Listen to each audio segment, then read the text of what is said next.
குடிசை பகுதியிலே இருக்கின்ற மக்களுடைய துயர் களைவதற்காக அவர்கள் உபயோகப்படுத்துகின்ற கழிப்பறைக்கே சென்று எந்தவிதமான சங்கடமும் இல்லாமல் ஆய்வு செய்து கழிப்பிட வசதிக்கு மாத்திரம் அவருடைய நாடாளுமன்ற உறுப்பினர் மேம்பாட்டு நிதியிலிருந்து இதுவரையில் 3 கோடி ரூபாய் வழங்கிய ஒரே நாடாளுமன்ற உறுப்பினர் அவராகத்தான் இருக்க முடியும்.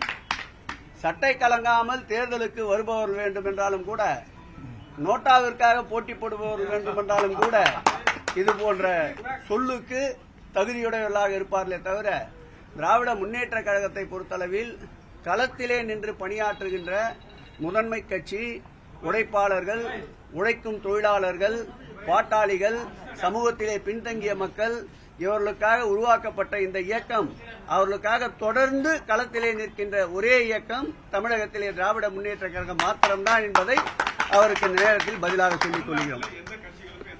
அரசியல் கூட தமிழகத்தை பொறுத்தளவில் போட்டி என்பது நம்முடைய இந்தியா கூட்டணியோடு அல்ல. தமிழகத்தை பொறுத்த மாத்திரத்தில் இந்தியா கூட்டணிக்கு அடுத்தபடியாக யார் வருவது என்பதுதான் இப்பொழுது 3-4 கட்சிக்குள்ளாக போட்டியாக இருக்கிறது. இந்தியா கூட்டணிக்கு கண்ணுக்கு எட்டிய தூரம் வரை எதிரிகளே இல்லை. களத்திலே கடந்த நாடாளுமன்ற தேர்தலை விட இந்த நாடாளுமன்ற தேர்தலில் கூடுதலான வாக்குகளை பெறுகின்ற நிலைதான் இன்றைக்கு கள நிலவரமாக இருக்கின்றது.